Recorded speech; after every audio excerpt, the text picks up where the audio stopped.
The Illuminate Arts and Faith Conference in Chattanooga, Tennessee wants to help you find your tribe.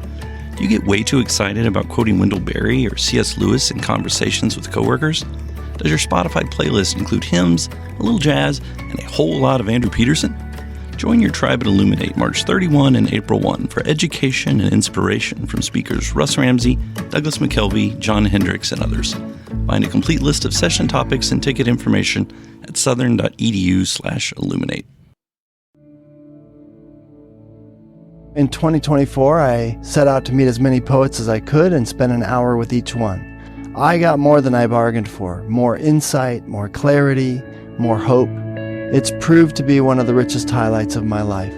17 writers, 17 deeply human conversations that made me sit up and pay attention. Franz Kafka once said, if the book we're reading doesn't wake us up with a blow to the head, what are we reading for? A book must be the axe for the frozen sea within us. And that's what I hope this new book will do. I hope it wakes us up, my friends.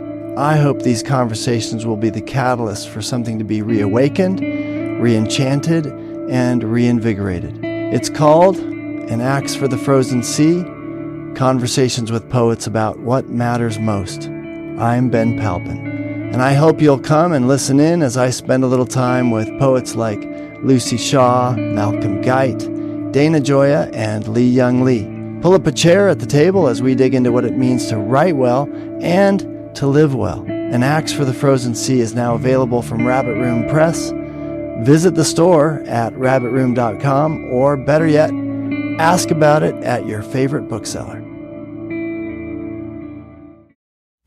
There is some kind of like grand narrative that exists that this is a part of, that this is echoing and this is referencing or is a hint of, kind of has gripped me at different moments. And I think that's what really good art does, at least for me. That might be one of the metrics of whether or not you call something a favorite piece of art or not.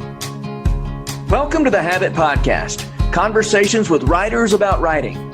I'm Jonathan Rogers, your host. Dave and Leisha Radford constitute the husband-wife duo The Grey Havens. Their new album, Blue Flower, is inspired by C.S. Lewis's autobiography, Surprised by Joy, and explores Lewis's idea of inconsolable longing and every human's homesickness for a place we haven't been yet. I was able to catch up with Dave Radford for this episode of the Habit Podcast. Dave Radford, I'm so glad that you were able to come on the Habit Podcast and talk about your new record, The Blue Flower. Thanks so much for having me. The Blue Flower or just Blue Flower? Blue Flower. Okay. So not the. Sorry. It's all right. I'm on a losing streak. I've been getting people's titles wrong episode after episode of the Habit Podcast. It's all good. Yeah. It can be confusing. All right. So this, you call this record Blue Flower after a very somewhat obscure remark in Surprised by Joy, C.S. Lewis's book, where he describes himself as a votary of the blue flower. That's right. Which I went for a long time without having any idea what he was talking about. So tell me about this. Why is it called Blue Flower? So the story is we were. It was spring of 2019. My wife and I who I'm in the band with, my wife Alicia. We were on the road, and I was trying to think of a concept album that I could, or something I could get inspired to write for when we got back from tour. And I was sort of dreading getting back from tour because I knew when I get back from tour, I'm going to have to come up with a new. It's just like start the process all over again. The usual process is, you write an album, you record the album, you book the tour, you go on the tour, you play the tour, you come home, you write the album, and it's kind of time to make the donuts. Yeah, that's the process. And so I was a bit concerned that when I got back home to write to a blank page, I'm not much of a diary entry writer. Typically, I try to find something conceptual that I can get excited about and chase down, because if it was just diary entry stuff, I think it'd just be more like, I'm tired. Where's the coffee? Yeah, right. Like my child is screaming. So I remember when I was on tour, about halfway through the tour, a book recommendation from a friend of mine, Joe Rigney. Actually, I think he's a president now over at Bethlehem College and Seminary in Minneapolis. But he had, a few years back, we were playing a show there, and he had recommended that I read Planet Narnia. Have you read that book? Yeah, I've actually had Michael Ward on this podcast before. Have you really? Okay. So I'd love to meet him one day. I read the book while I was on tour, and I was really fascinated by his premise, which is, if you've never read the book, it's just basically, he tries to make the case that Lewis archetypes each of his 7 Chronicles of Narnia books after one of the 7 planets in the medieval planetary system. And it's all very nerdy, but incredibly fascinating. And I think he's right. I don't know how you felt. I did not plan on being convinced by that book, and I was. Yeah. So I'm sitting here reading this book, really fascinated. And like, maybe I could do something around this theme. So fast forward, I go home. I'm thinking I'm going to write something in the Narnia, kind of something like that in that world. And I'm creating all these sketches of songs, and I go on a C.S. Lewis reading binge. So I read all the Chronicles. We're moving at this point where we're packing up our house, and I'm like, Audible is on constantly. Yeah, right. So I listen through the Narnia, and I read them like 5 to 7 times all in a row. Just like try to get in that world. And then I read a lot of his other stuff. And at the end of the reading binge, I thought, I'll just read his autobiography because for due diligence. I'd read a couple of other biographies, and I just wanted to hear from his own kind of side of things, what his life was like. So I only get a few chapters in, and I stumble across that sentence that you referenced regarding the blue flower. And the basic premise of his surprise by joy is his autobiography, kind of looking back on his life up until he's about 30-ish through the lens of his experience with joy. So this kind of really important experience or emotion that he encounters throughout his life with varying degrees of frequency. It's like he describes it as an unsatisfied desire, more desirable than any satisfaction. And it hits him in unexpected places, music, literature, nature, all these things. And at 6 years old, he talks about his first experience with it. He's born in Ireland. He's looking over these green hills, and this enormous sense of longing kind of hits him. And he says, there I was at 6 years old, a votary of the blue flower. And just like you, when I hit that sentence, I was kind of like, what? What is this referring to? And it seemed like a hyperlink to something that I should know about, because he never talks about it. The only other reference he makes to it is in the epilogue of Pilgrim's Regress, which is kind of his autobiography a little bit in fiction form. And so I don't know if it was at that moment when I read the sentence that I Googled it, or if it was later. Yeah. What is the blue flower? Right. And it had been used as a symbol for this experience that Lewis is having, or Sehnsucht, this kind of like intense longing. And it's been used in German literature, or that's where it originated, I think, in the 1800s or something. I'm out of my depth there. I couldn't really I have no idea. But that's what he's referring to. So as I continue to read his autobiography, more and more this image of the blue flower stood forth in my mind as the sort of symbol and icon of joy, this experience that he keeps talking about. And I thought, well, just for whatever reason, that gripped me more than my other concept idea. So everything sort of shifted, and that became kind of the foreground. And then all the other stuff that I had been toying with kind of became the ornamentation for it. So in a sense, the two concepts were sort of interwoven, but the blue flower became the main theme of the album. Yeah. One of the things about Lewis is that whatever you're reading, whether it's his fiction or it's nonfiction or his autobiography, these same themes keep showing up. I'm listening to the Ransom trilogy now. I'm actually on That Hideous Strength, and I would be very curious, just from a selfish, personal question. I could not stomach that book. That Hideous Strength. Yeah. That has been my least favorite of the three. I read it through out of sheer devotion to this Lewis reading binge I was trying to do. Yeah. Well, like for instance, he talks in there about the idea, or actually in one of the three, it may not be That Hideous Strength, but the idea that the immensity of the universe, is somehow supposed to be evidence that that our life is meaningless. Right. Which comes up in Surprised by Joy, that even when he was a schoolboy, as he came to terms with how big the universe was, that very immensity somehow, felt like meaninglessness. Yeah. And these ideas just come up over and over again. I mean, one of his friends talks about how there's a quote. It's a clever quote, and I don't know if I can do it verbatim, but it's just like what he wrote. Intrinsic in what he wrote about anything was what he thought about everything.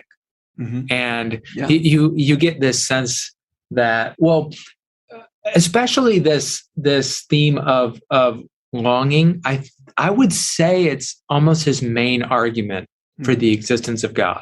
Right. I mean, he goes through lots of different arguments in his book, Mere Christianity, or like, I don't know, all the books, The Problem of Pain and essays and things, but it seems like the most compelling one to him is the argument from desire, which is, if I find in myself a desire for which nothing on this earth can satisfy, the most probable explanation is I'm made for another world. Yeah. And that, more than almost any other author, somebody smarter than me was talking about, is prevalent in his writing, from his prose, his fiction, his poetry. It weaves itself in to all the different corners of his thinking on any topic. Yeah. So here's a question I have for you, Dave. Obviously, the idea of joy is the theme of the writing. Like that's a theme you're pursuing in this project. But not so much as a matter of here's subject matter I'm going to write about. What is this idea of joy, or of an unfulfilled longing that's more satisfying than the satisfaction the longing could be, if I'm saying that right? How does that inform the way you think about writing, art making? Like, what's the relationship between joy and just the work you and Leisha do? Yeah, that's a good question. The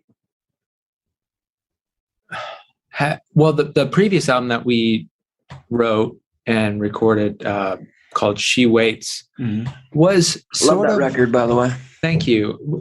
Was sort of in a similar category, in that it's looking forward to and anticipating some kind of it's a heaven themed record. Mm-hmm. And so in that is a lot of longing for that reality. Mm-hmm. And so that almost feels like the sequel to Blue Flower, where Blue Flower is the sort of prequel, like where it's the wrestling through, where does this come from to begin with? Mm-hmm. And then the She Waits one is knowing where it comes from and longing to be there. And so I feel like they're not two sides of the same coin, but what that, I think an answer to your question would be, I think I've felt that emotion a lot, and it resonates with me. I think maybe not to the intensity or degree that it resonated with Lewis, but that desire in me has been really strong and something I can relate to. And so I think any artist naturally, injects into their art, their deepest sort of tendencies or desires or ways they view the world. And so I think, that's my answer. Final answer. Yeah, right.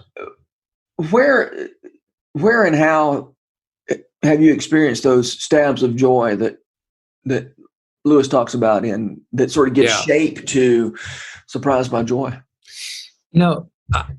I've thought about that a bit, and I'm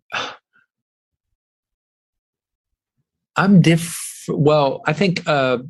I'm a pastor's kid, and I grew up hearing the story of the Bible and the story of Jesus and heaven and all of these things. I don't think I became a Christian until 17 or 18, but a little bit different from Lewis experiencing that emotion, because I never had a question mark really after the desire came as to where it might be coming from. It wasn't like as frustrating maybe as it was to Lewis. It was really, it was a painful pleasure to him because of the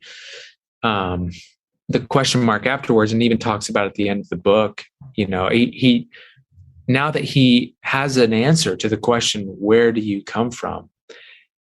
They were like signposts to Jerusalem, and he's on the road walking to Jerusalem, and he doesn't stop and stare at the signposts anymore so much as he does just keep going down the road to Jerusalem. They're not as fascinating because now he knows where they're pointing to. And so, but to answer the question, I think the Bible certainly has created that in me. Praying I've experienced those kinds of longings, but also in different stories. I mean, stories is really the answer. I mean, whether the story is coming through a book or a movie or some kind of TV show, and you read a passage or something happens in the story, and you just the sense of, man, there's that's true, that there is some kind of like grand narrative that exists that this is a part of. Yeah. That this is echoing and this is referencing or as a hint of, kind of has gripped me. Yeah. At different moments. And I think that's what really good art does, at least for me. That might be one of the metrics of whether or not you call something a favorite piece of art or not. Yeah. You're saying that the fact that it awakens you to a bigger story than the story you thought you were. Yeah, exactly. Or yeah. I mean, it's not the only metric, and certainly you can like something without maybe that being present, but and it can also come through, and it did for Lewis, nature. I think a lot of people have experienced that. I mean, just yeah. I was sitting on my sister's porch one time, and the sun was going down, and it wasn't a particularly spectacular sunset. It wasn't a particularly, just for whatever, and I think I had not too much earlier read Surprised by Joy, and I was just sort of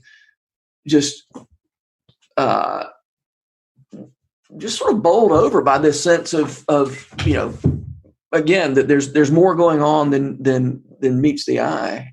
Yeah. It's just such a, Lewis talks about how these stabs of joy kind of sneak up, and they're the kind of thing that if you have to look at them sideways or they're going to disappear on you. Right.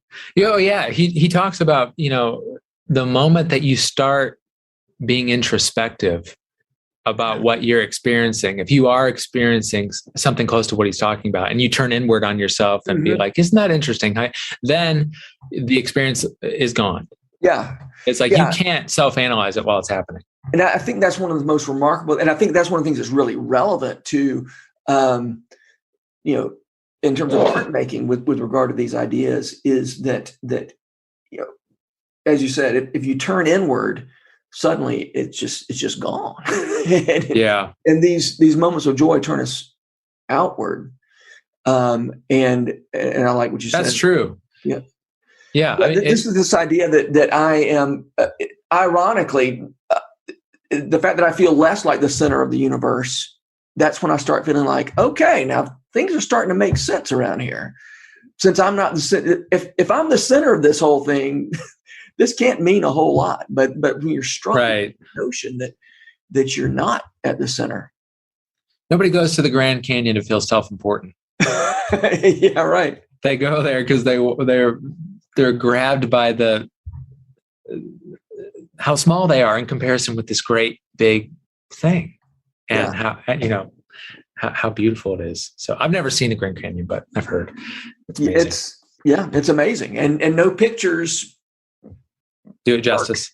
Yeah. You get there and you think, or what happens is you drive to the Grand Canyon and you see other canyons that are the most fabulous thing you've ever seen. And you think, oh, that must be what the Grand Canyon's like.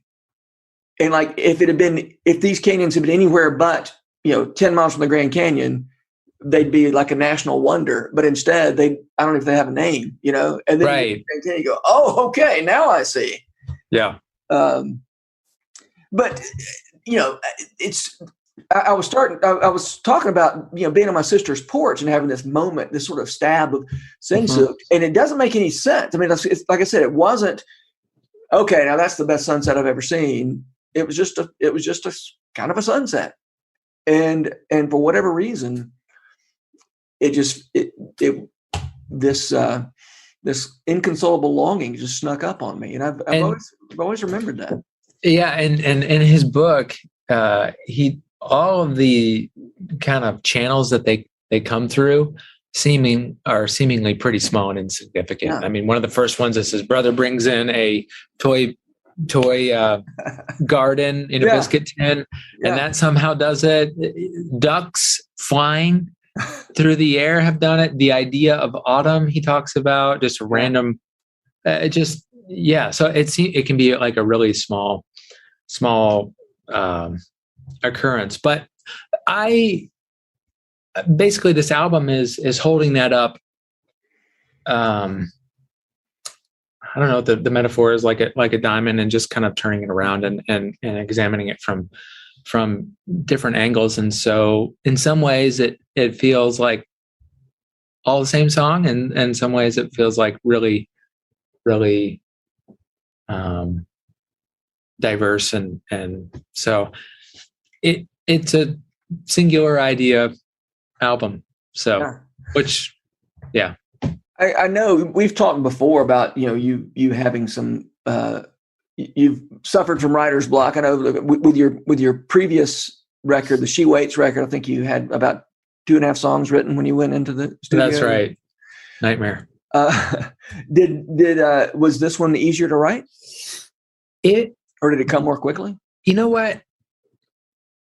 I'm currently suffering from writer's block again, and I'm not even sure that exists. You know what I think exists? Deadlines. And I don't have any deadlines. And I noticed that even though I had made a really good effort on writing a lot of this album before we got into the studio, and I had most of it done with about 3 weeks to go, there were still a few songs that I hadn't finished, and a couple of songs that I hadn't even started. And 2 or 3 of the songs unexpectedly just came in a very not normal way, where it was just a few hours and the song was done. I mean, it's not like from scratch, but I had this idea, I had tried it out. But I think something about the urgency of knowing, hey, in next week, I won't have any time to be writing. And this needs to be done or else. So I don't know if that played into the quickness of the songs, because that pressure was there, and even more before I went into the studio with She Waits, only having 2.5 songs done. Yeah. I was trying to write, and the lyrics weren't coming. So maybe this time around it just worked, but I have found since then, I've not been able to write a song since over a year ago. Oh, okay. And it's not that I don't have ideas. I always have songs in my head, and I'm always recording ideas onto my phone. But I was really discouraged about 2 months ago. I was going to sit down, and I spent about 3 or 4 hours a day for, I don't know, more than a week, trying to write a song and just saying, hey, I'm just going to show up. I'm going to sit down and write. And it was so discouraging because I basically got nowhere. Yeah. And then our son was born. Uh-huh. And, that kind of threw everything out of whack. But I really thought, if I just sit here, probably stuff will happen. And that didn't work. So, but I think it probably just needs more time. But it's really hard in a certain sense when you're a small business owner, which is basically what we are, being a band and independent and everything. It's really hard to sit there and write for 3 hours, or quote unquote write for 3 hours, when you have a mountain of other things that you need to do administratively, and so many things that after having done it, you will be able to show, look, I did something. Yeah. Whereas at the end of a 3-hour try to write something and you have nothing to show, it can be pretty disheartening. And so I have wondered, maybe I have all these ideas. I have so many ideas for songs. I have so many first verses or choruses, and maybe I just need to get people in here to collaborate with. But man, every time I've done that, it's been crash and burn. Really? Basically. Yeah. I'm not a good co-writer because I'm not quick. I can't think of things on the spot and jam with people. I'm like, oh, what if it was this line or this line? I don't feel like I have yet developed that skill set. And I'm, I think, a perfectionist mindset writer, which is kind of a torture when you're trying to write something. I was listening to a podcast with who wrote Bird by Bird? Is it? She was on a podcast recently, and I'd read part of that book, but and several authors that I like echoed this idea that you just need to sit down and write something bad, a bad version of this song, and then you go back and edit, and you make it better. But my only beef with that, for what I do, is that the bad lyric that I start with will inform the direction of the lyric directly after. And if that's bad, then I'm chasing down. It's like building off of a foundation. The way I view it, and I know this is wrong as I'm saying. So don't listen or hear this and be like, I should do this. I just think it's really hard for me to move on to something else and say, you know what, I'm going to solve that problem later because for momentum's sake, I got to keep going. I find it really hard to move on from something that I know is bad. But is that a matter of you being unwilling to throw away bad work? You know what I'm saying? Is it like you? I mean, the corollary of write bad drafts is, and then be willing to throw away most of what you do. I don't think it's an unwillingness to throw it away. I view it. I see what I haven't gotten to yet is that this is a good use of time or this is efficient, to clearly it's not the way I do it, but yeah, that there's something. I mean, it's co-writing with somebody who does this day in, day out. That's their job. Is they're a label writer, and he was writing with me. He's like, "You're one of these tortured writers that just bangs their head on the piano until they come up with a line that they can stomach before moving on to the next line." And that's the most painful way to write songs. And that's what I'm trapped in. And this plays itself out not only in writing songs, I think, but in anything. If I can't do something to the absolute best that I think I'm capable of doing it, whatever in actuality, level of excellence that is, that's all relative. But unless I feel like I've met my potential and what I can do on this, I cannot move on and it's really dumb because it's very prohibitive. Yeah. From a social media post to whatever, to a song, to the production, to everything. There's this. Yeah. I mean, I think on a social media post, it's wise to be a bit of a perfectionist. Yeah, maybe. Because those, I mean, there's no goes first out. Draft of that's true. Media post. That's true.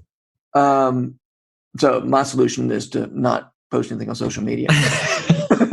That's a whole other conversation. The relationship between being human and interacting in a digital Babylon or world basically is a weird. But I don't see how you're going to.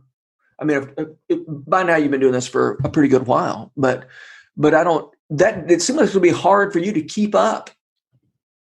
It is, man. For years and years. I mean, let me just say this. I remember there was a time early in my writing career, it was all about, I was motivated by fear and dread, and the deadlines would come, and I would sit around and not do anything until the deadline came, and then I would knock it out. And then I reached a point where I just couldn't do it anymore. And the deadlines came, the deadlines went, and I just missed them. And I had to kind of decide, am I going to find some other way to produce besides, waking up with fear and self-loathing, and then I'll produce because the pain of not writing is greater than the pain of writing. That was my mode for a long time. And then I reached a point where I had to say, I can't live this way. I'm either going to have to just quit writing or find some way to write out of joy. And I did quit for a while. And I'm sure you've told this story on your podcast before, but what got you back? I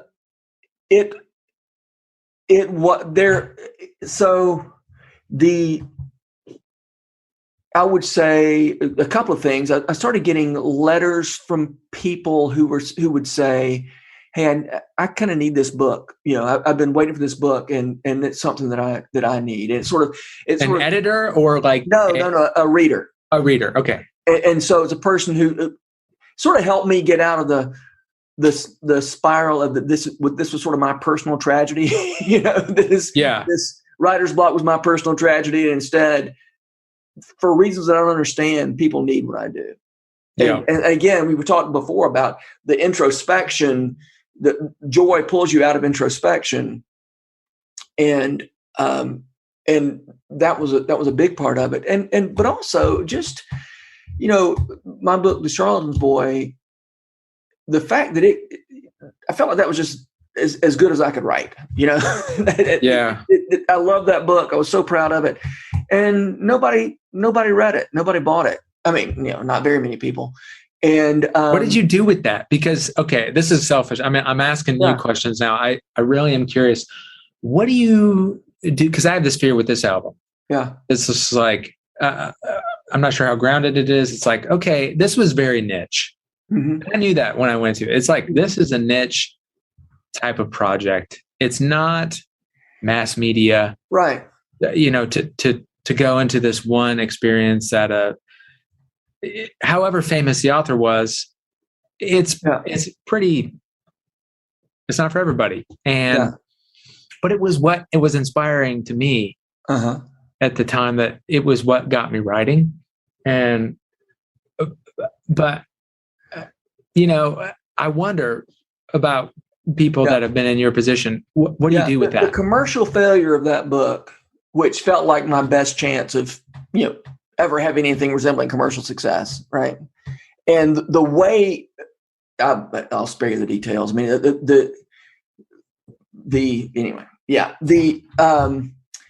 but I had to come to terms with the idea that if I wrote something I'm proud of, and if the people I love like it, why is it that I need to be loved by people I don't know? Mm-hmm. And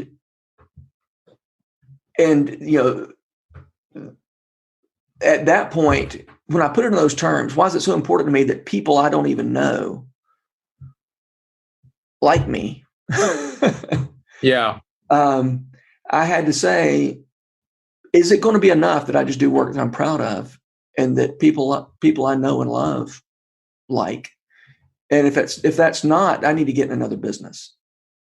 And sort of letting go of that was a huge help, and did not lead to further commercial success. Okay, right? So the moral of the story is not I let it go and look what happened. Now, now I write books that people buy. Yeah, that's not how that story went. It was like, am I going to be a healthy person if I continue to approach my work this way? I can't be the kind of person I want to be. Now, was that a moment for you, or was that a gradual process? It was, I guess at the time it felt like a gradual process. Looking back, it feels more like a moment. Yeah. It was pretty quick. I kind of looked around and said, I can't keep living this way. I felt very similarly, though. There's never been a moment where like I've made that statement to myself in my head of you can't operate in this framework, or, maybe a variation of what you're talking about. Therefore, get out of the business and do something else, or be content with, XYZ or something similar to what you're talking about. And it almost feels like a story you need to keep telling yourself. Can't be like a one and done. It's almost like the gospel story. You got to remember it and remind yourself. And there has to be some kind of liturgical outplay or, involvement in that mindset in order for it to continually, sink in and shape you and mold you. And eventually you just become the kind of person that operates from a kind of a gospel framework. Mm-hmm. And maybe in a similar way, this story that you're talking about, and, something I need to, grasp more is just finding ways to live that, whatever liturgy that is, or whatever ways help you embody that mindset, could help you believe it more, because the intellectual assent is the easy part of that equation. I mean, it's just like, of course, I can't live like in this space of needing praise and approval of others to justify what I do, especially people I don't know. And it's so easy to be. I mean, everybody in a conference room meeting would raise their hand and be like, "Yeah, I agree to that." Yeah, right. But the actual feltness of that is way harder to achieve, I think. And so far, I don't feel like I'm doing a good job of that. I've some days I'm like, I feel great, just like I do. Again, tying it to the gospel, it's like sometimes I'm like, yeah, like I feel that this is true. I feel the effects of this, and other days it's like, man, I'm not living like this is true at all. And so yeah, that is my dilemma. Moving beyond the intellectual, yeah, I agree, to being like, yeah, I act like that's true, and that's the hard part for me. Yeah. Well, taking a real break and going back to teaching, and not even, I just had to reach a point where I'm going to separate my creative life from the providing for the family life. for a while, and then that, and also I had to say, if somebody told me, if somebody told 20-something-year-old Jonathan that someday you'll publish 7 books that you're proud of, would that be good enough? And I'd say, yeah, actually, I would have been thrilled in my 20s to that was, if that was what was ahead of me. Yeah. When you're in the middle of it, and I don't know how many what about six albums? This is the 5th one. Yeah, it's the 5th one, and 20-something Dave Radford would have been thrilled to hear he was going to put out 6 albums he was proud of. But when you're from where you sit now, it feels like, gosh, is my career over? Am I ever going to write another song? And, and you think, and for me, for whatever reason, that perspective of saying, I would have been thrilled if this is the end of if this is the last book I ever publish. Okay, that made a difference for me. I don't know. You made it. Yeah, I totally agree with that. I mean, if I was 20 years old and looked at where we are now, I'd be like, hey, get your head up. That's great. Yeah. This is going well. So I feel like it's the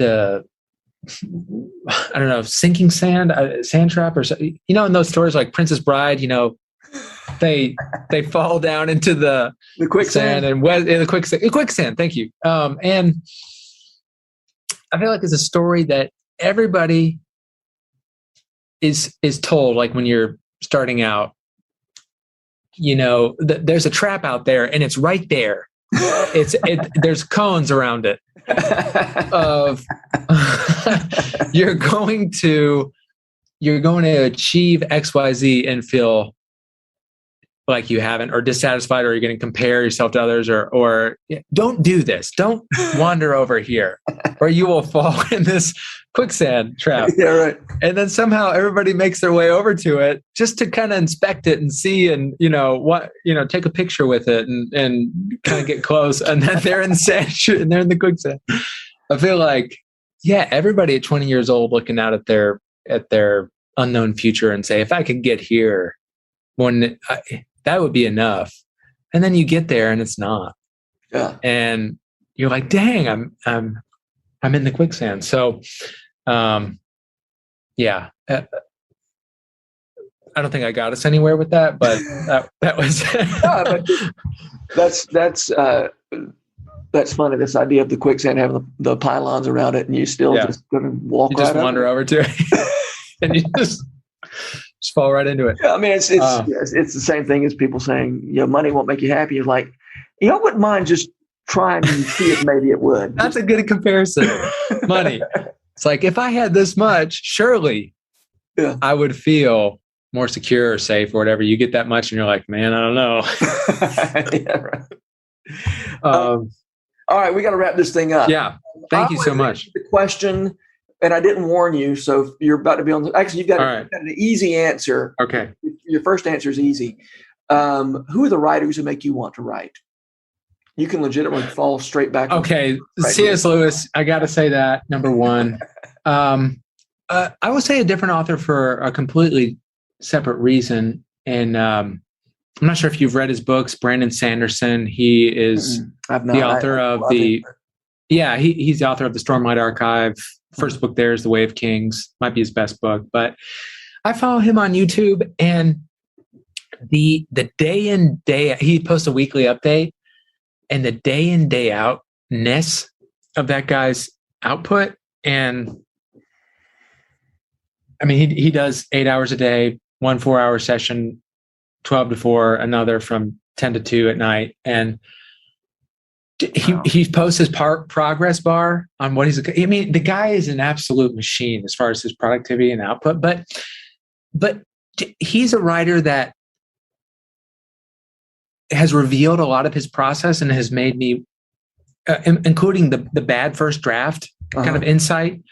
And that has really inspired me to, just from the daily grind of it all, and peering, being a fly on the wall of somebody's process like that has been really inspiring as well. His prose isn't like Lewis's or somebody that writes in a beautiful way that kind of grips you, but his stories are pretty cool. Yeah, Does he have the part of that group podcast about writing called Writing Excuses or something? Yes. That's him? Yeah. Yeah. Yeah. So check out his YouTube. I've heard about that. Yeah, but I've never actually he's seen great. I mean, he during COVID lockdowns, he did a live signing session where he would sign his books and do like 2 to 4 hours of Q&A, and you get a lot of insight into kind of his process, and I think he has really good thoughts about that. So, that would be my answer for now. All right. Well, Dave, thanks so much for having me on. Yeah, thank you. Appreciate it. And I'm so happy about this new baby. And I wish Alicia could have been here, but she's I know she's at a doctor's appointment. Swamped with baby. Yes, stuff. True. Well, hey. So this, like the this record, when this releases, most of the songs will be available on Spotify, and the actual album releases in early October. So, that's right. Great. Cool. Thank you so much. All right. This podcast is brought to you by The Rabbit Room, where art nourishes community and community nourishes art. And all our podcasts are made possible by the generous support of our members. To learn more about us, visit rabbitroom.com, and to become a member, rabbitroom.com/donate. Special thanks as well to Taylor Linhart for letting us use her song Diamonds as the theme music for Season 3 of the Habit podcast. You can learn more about Taylor and follow her work at taylorlinhart.com. The Habit membership is a library of resources for writers by me, Jonathan Rogers. More importantly, The Habit is a hub of community where like-minded writers gather to discuss their work and give each other a little more courage. Find out more at thehabit.co.